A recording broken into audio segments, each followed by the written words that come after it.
it is absolutely inexcusable for the FBI to be breaking into Mar-a-Lago. They could have gone, they could have done, they could have said, hey, we're going to come by, have stuff boxed up. They were dealing with Trump's attorneys. There was everything was, was being dealt with in normal ways. And then, of course, like they did with Roger Stone, like they did with Paul Manafort, like they've done time and time and time again. When it comes to somebody who's on their right, somebody who supports Donald Trump, they make a dramatic raid complete with their CNN cameras in tow.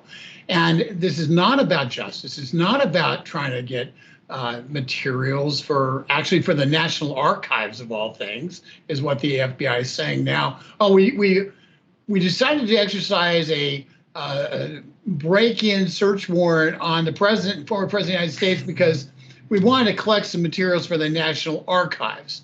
Oh my gosh, this is the biggest crock I've heard in perhaps since James Comey last testified.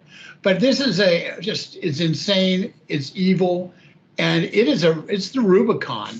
I mean, even Vice President Mike Pence denounced the FBI today. We had former governor of New York, Andrew Cuomo, denounced this today. So this is not just something that a few Trump supporters are saying is a bad thing. This is about how America is going to proceed in the future, and if we can proceed in the future. I think that's the big question. Can we proceed in the future? I mean, it means they can attack anybody, doesn't it, Rick? I mean, you, me, Rick, anybody, if they determine that we're doing something they don't like, because it's truly, that's all the cause they had. They just didn't like the way that Trump was handling himself, and so they went in there and attacked him, basically.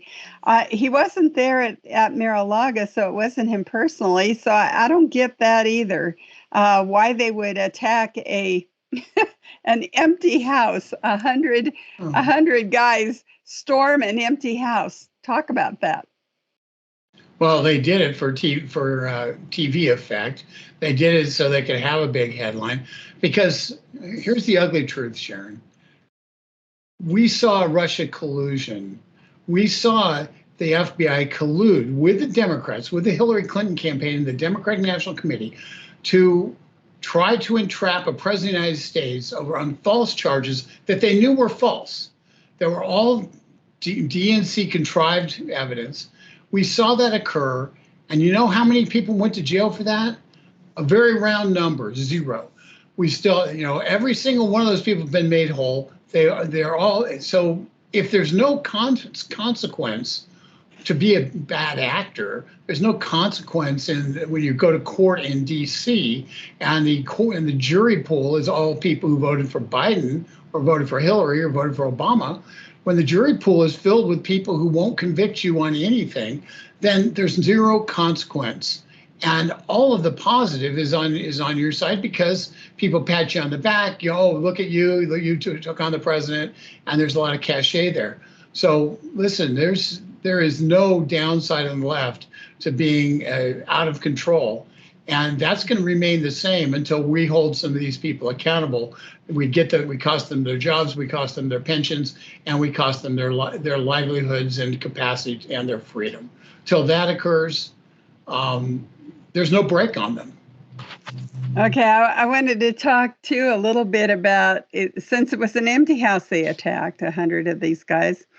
And then one of the news folks said that she had pictures of Trump flushing these documents down the toilet. How was she in there in the bathroom with Trump? I mean, this is just, the logistics of all of this is just actually very humorous, I think. Well, I think I've got a very crude thing I can say about where she was and what she is to justify how she might have had a point of view to see what was being flushed down the toilet. But but I'm not going to go there. Listen, the absurdity of the entire thing goes beyond the pale. This is from day one. This has been from the moment Trump announced there's been a concerted effort to take down the president. We saw it. They went after his campaign aides. You know, here's how little. Just going back to Russia collusion. Here's how little colluding there was with Russia. They couldn't even find anybody close to Trump who knew anybody in Russia. Okay, it was I mean, that was the most amazing thing. They were trying to entrap all these people who were so close to Trump, but they couldn't get anybody who actually knew anybody in Russia. So it was beyond absurd what they were trying to do. But we saw the Ukrainian impeachment, which don't need to remind everybody. Trump coming out and what didn't happen when Trump was there in Ukraine? We didn't have a war. Okay, the guy who knows about Ukraine is Biden. And what happens when Biden's in Ukraine? Well, guess what? We're sitting there $50 billion later, still having a massive war going on in Ukraine and world peace at risk. So, but they tried to impeach Trump because he talked to the Ukrainian leader without their permission. When you get down to it, the people in charge of our national security state have been weaponized beyond any recognition. It doesn't fit the constitutional norms. It's dangerous, and it has to be job one. When and if Donald Trump runs for office, runs for president again, and gets reelected, it has to be job one to rip these people out of their positions and make them very uncomfortable. Okay, let's do that. So do we know the 100 guys that went into Mar-a-Lago? I mean, we might as well go after the guys that actually trespassed. To me, that's exactly what's going on here. Trespassing, breaking and entering, and actually theft, because they took things out of that home that didn't belong to them. So I think we've got at least 3 crimes that were committed here, some of them felony crimes. Are those 100 guys that crossed the threshold? Do we have their names? Are we ready to go after them? Well, I think we probably can get their names, but remember, they had a search warrant from a U.S. magistrate. Can we get him? We know who he is. And get this, this is a guy who resigned his position in the Justice Department, resigned his position so he could go to work for Jeffrey Epstein. Okay? Gosh. Okay. Back in the early 2000s. What's his name? Let's not just say gosh, he. I got to look it up. Okay. Sorry. But if you click in, anybody who wants to, it's like, let's name some names. Anybody who wants to Google this, just say federal magistrate, Mar-a-Lago, and Jeffrey Epstein, and you'll get his name. The point is, he quit his job to go represent Jeffrey Epstein, and he claimed that he wasn't involved in any of the shenanigans, except for 2.5 years later, the U.S. attorney wrote that he actually had access to information related to Epstein while he was a federal employee that was inappropriate for him to have if he was going to be representing Epstein's pilot and personal secretary. I think it was the 2 people he represented. So it is let's just be clear. This guy is not a clean hands dude who was the magistrate who issued this search warrant. Wow. It's corruption, isn't it, Rick? I mean, that's what we're looking at. And isn't that what really brings communism in, is when you have corruption in the government, it just gives the communist ideology a real toehold in or maybe even more than a toehold in your country. Hey, Sharon and Rick, the guy's name, and you, thank you, Rick, because you directed me how to find this guy's name out. Judge Bruce Reinhart, Reinhart. He approved the warrant that enabled federal agents the coverage in invading President Trump's estate. Yeah. So there he is. And the irony is, a magistrate's about as low as you get on the federal bench. It isn't a magistrate isn't appointed by the president as a federal judge. It's appointed by the judges on that bench in that particular case. So it's basically somebody to do a lot of the low-level paperwork that they don't have time to do. And so this isn't even somebody who was appointed by a president. Somebody who was appointed by his fellow judges on the court. Let me also say this about him. Reinhardt was elevated to magistrate judge in March 2018 after 10 years in private practice. That November, the Miami Herald reported that he had represented several of Epstein's employees, including by Reinhardt's own admission to the outlets, Epstein's pilots, his scheduler, Sarah Kellen, and Nadia, name I can't pronounce, who Epstein once reportedly described as his Yugoslavian sex slave. That's this guy. That's this guy. That's this magistrate. Yeah, yeah. Well, let's put him on the federal bench. It's a, but when you look at it, you look at some of the people who made it into the Senate, and and after all, Hillary almost became president. So it's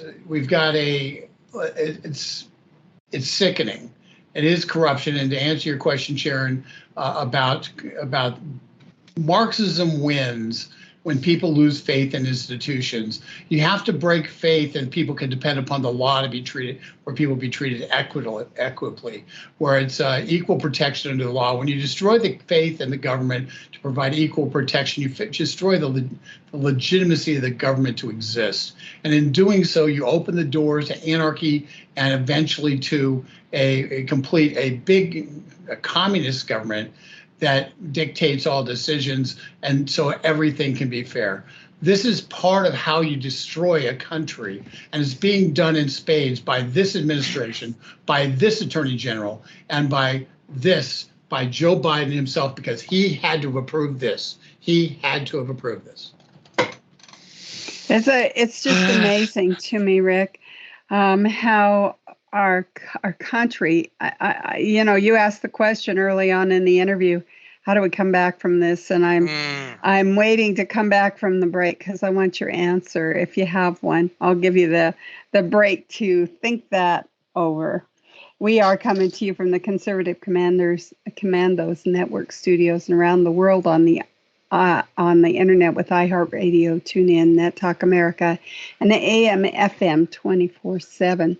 I'm Sharon Angle here with my co-host Rick Trader, and we've been talking to our guest, Rick Manning. He is a Conservative Commandos and AUN TV alumnus and the president of Americans for Limited Government. Rick's been talking to us about the FBI raid on Donald Trump's estate in Mar-a-Lago. We'll be right back. Welcome back. Welcome back to the Conservative Commandos radio show. We Sharon Angle and yours truly, Rick Trader, coming to you from the studios of the AUN TV network and MyPillow.com. Hello to our friends at radio stations in Jacksonville, Tampa, and the Villages, Florida, Las Vegas, Reno and Sparks in Nevada, Macon, Georgia, Lancaster and Pittsburgh, Boulder and Colorado Springs, Milwaukee, Wisconsin, Long Beach, California, as well as seen on the AUN television network in San Francisco, Sacramento, San Jose, Silicon Valley wine country, now in Carson City and in Reno. Our guest is Rick Manning. He is the president of Americans for Limited Government, and we're discussing the raid on President Donald Trump's home in Florida. Hey, Rick, thank you for holding through that break. We appreciate your time. And, Rick, I don't know. I think that we're in a civil war. I also believe that it is Barack Obama that's the one that is actually pulling the strings of the White House, the Justice Department, the FBI. Biden. This guy that's in the White House now, Biden, is too weak and too stupid to pull this off. And when you look at all the people that are surrounding Biden, more than half of them are former members or associates of the Trump or of the Biden administration or Barack Obama. They're pulling the strings. Barack Obama is the puppet master. Rick? I can't dispute that. I certainly don't think Joe Biden is. No. And that man, he can't even put his jacket on. Did you see the video today of him getting off an airplane? He could not even put his jacket on. His wife had to put the jacket on for him. And then he's standing there befuddled. His glasses fall off his face. He stands there looking for his glasses. And you mean to tell me that this guy has the wherewithal to order this raid? Hey, Rick, it's a clever ruse. It's a very clever ruse. I don't have any. I will tell you, the picture of Obama at the White House, surrounded by all the White House aides, while Biden, the president of the United States, is standing there lost outside the crowd, desperately trying to get somebody to pay attention to him, tells you where all the power was. Okay, so that picture and that little snippet released from the White House really displayed a lot. One of the things Sharon asked was coming into the break was, can this country be saved? Essentially, what can be done? And the question is, unfortunately, I don't have a great answer for you. I do know there's stuff that can be done now, and but if the Republicans in the House and the Senate don't stand up now in unison and take this situation down, end it now, unless they're strong in their response. Strength never responds to weakness. They have to be strong in their response in order to stop this nonsense. What we've done at Americans for Limited Government is we have started a campaign today in response to the raid at the Mar-a-Lago, urging Republicans in the Senate and the House to defund the J6 investigation from the House committee and to defund all investigations of President Trump from within this Department of Justice. They've had their shot. They've had 6 years of trying to get this guy. They failed. And yet they continue to harass and do harm to this country. And it's time that this ends now. If we want to bring this country together, we cannot have an ongoing system where our federal government, our federal prosecutors, are tasked with going after a former president, and when they've had 6 years and have failed to find a single charge they can charge him with. I am sick of it. Americans are sick of it. And I'd encourage people to go to, it's an easy little thing. It's Align, ALIGN ACT, ACT.com. And just click on there. And the second campaign on it is End the Persecution of President Donald Trump and his supporters. Click on that. I wrote it when I was really hot, so it's hotter than I normally write. But but the objective here is to get 1 million emails into those Republicans in Congress, so they have to respond. Right now, do they have the power, Rick? Right now, do they have the power to do anything? Yes, they do. They do, because they fund the government, and at the end of September, they're funding this government. So in 6 weeks, they're going to be voting to fund the government. And they can decide whether this Department of Justice has the money to do this or not. They can decide whether the legislative branch, the House of Representatives, has the money to continue with the January 6 hearings. They have the capacity to cut the lifeblood of these investigations off by taking away their money. And that's what we have to do. And it's not going to be as easy as it might seem, but they can do it. And they have to mount this fight. Let the Democrats defend this, and we'll take our chances in an election. Force the Democrats to defend their actions. They have to be put on the defense. They cannot continue to willy-nilly violate people's personal rights, violate executive privilege, turn themselves into this star chamber with unlimited power. It's unconstitutional, and it is un-American, and it needs to be stopped. And the Republicans in Congress damn well better stop it. Former Secretary of State Mike Pompeo said executing a warrant against ex-POTUS, President of the United States, is dangerous. The apparent political weaponization of the Department of Justice, the FBI, is shameful. AG, Attorney General, must explain why 250 years of practice was upended with this raid. Then he says, I served on the Benghazi committee where we proved Hillary possessed classified info. We didn't raid her home. Well, Rick, maybe it's time we start. Maybe it is time. Maybe it is time to stop going into these knife fights, holding the Marcus of Queensberry rules. Maybe it's time for quid pro quo. All right? They come after our former president. Maybe if we ever get control of the House and the Senate in a way, we go after their former presidents. And let's start with that one Barack Obama. Let's start with him, the guy who weaponized the FBI, who weaponized the IRS, who weaponized the Justice Department. Let's start with him. Yeah, well, I will tell you, the first thing that any new Republican president has to do is waive Joe Biden's executive privilege, because that's what they did to Trump. That's what Biden did to Trump. So the first step is to say, well, we're waiving your executive privilege, which means that the Congress, the Republican Congress, if there is one, will then be able to call any of your aides about anything they want to and bring them in. And we'll talk a little bit about that Hunter Biden relationship and how much time Hunter and his friends might have spent wandering around this administration. And so now the challenge, Rick, is it is an unequal system. Eric Holder, Attorney General Eric Holder, under Obama, was found in contempt of Congress, in contempt of the House of Representatives. He did not appear for a hearing that he was subpoenaed to attend. They held him in contempt. You know what didn't happen? Anything. Lo and behold, the U.S. attorney from District of Columbia never once went and visited him. The FBI didn't go and rip him out of his office at the Justice Department or bother him at the salon or wherever the heck he hangs out. He was free to go around the country as much as he wanted to. You know, he wasn't treated like Steve Bannon, who supposedly violated a subpoena. He was treated as if it never even occurred. And that's why, Rick, when you sit there and you talk about this, the problem is far more severe than just it being unequal. There is no enforcement of the law when the House subpoena, if it's issued by a Republican House.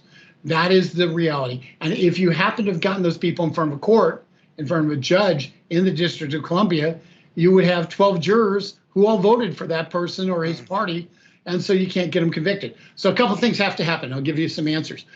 Number one, we have to be able to move any case involving a DC political operation, not in Northern Virginia, which is where they tried Roger Stone, it had jurors on it who hated Roger Stone, okay?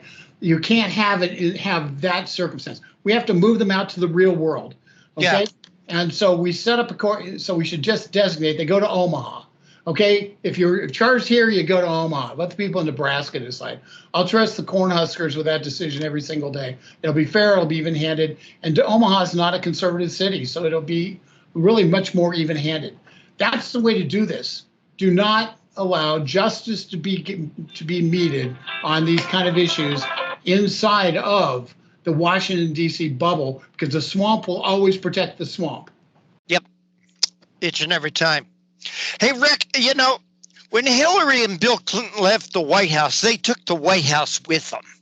I mean, they just about stole the silverware.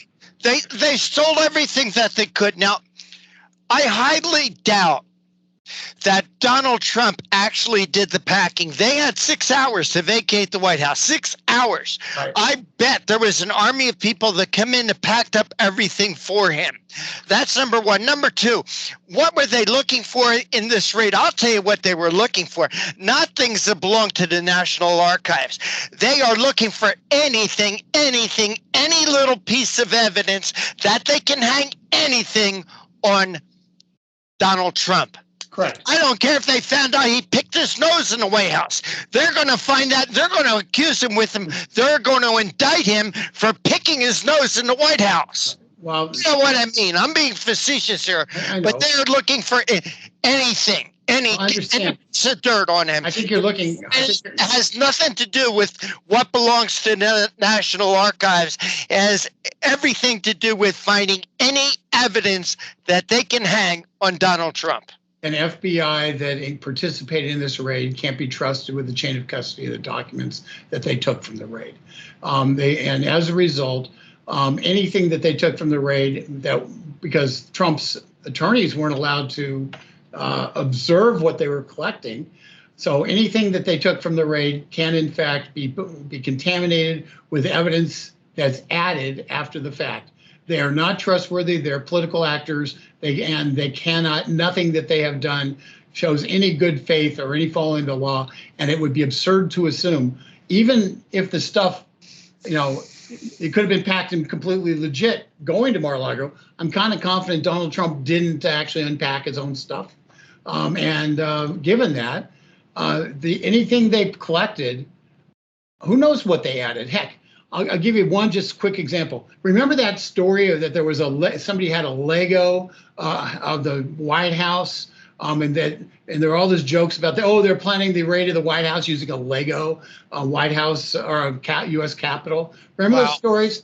Well, yeah. You know what's true? You know what's actually true? They did find a Lego of the U.S. Capitol, but it was still in the box, still wrapped in cellophane. So the entire story that it had been constructed and was used as some kind of model for figuring out how to navigate the halls of Congress was false. It was written by an agent who actually collected the information, and later on in doing an archiving of what was there, somebody else said, wait a second, that isn't true, and they corrected the archive. So you can't even trust the agent, the low-level agent who's just picking up garbage, picking up stuff and saying, this looks interesting, because they've shown in the J6 investigation a willingness to lie about what the evidence is that they are collecting.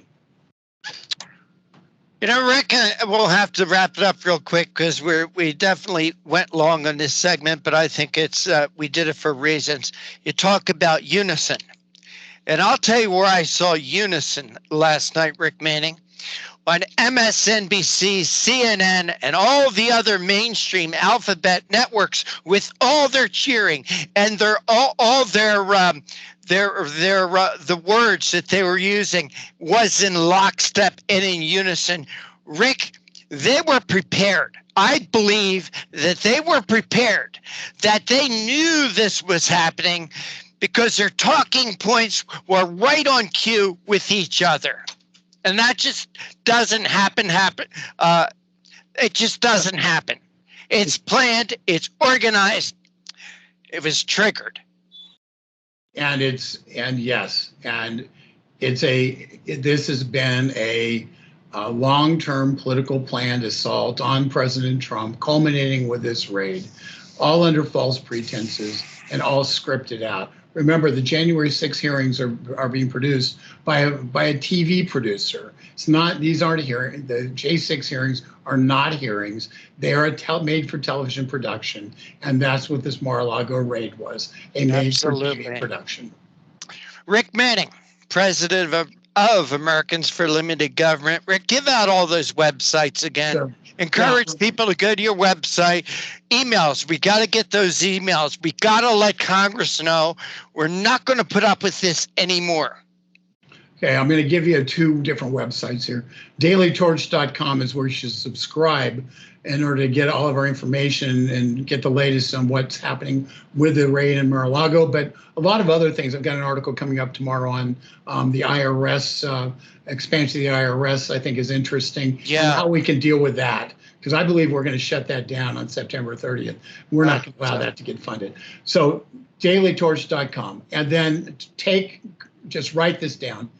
Go to Align, ALIGNACT, AlignAct.com, and just click on the campaign from Americans for Limited Government that says end the political persecution of Donald Trump. Click on that campaign, sign on to it, and share it with everybody. I have to have 1 million emails into those Republicans in Congress now. They have to understand that people are pissed, and it's time for them to get off their tails and start fighting back. Rick Manning, president of Americans for Limited Government. Rick, we love you, buddy, and we want to thank you so much for joining us here. Take care, and God bless. God bless, guys.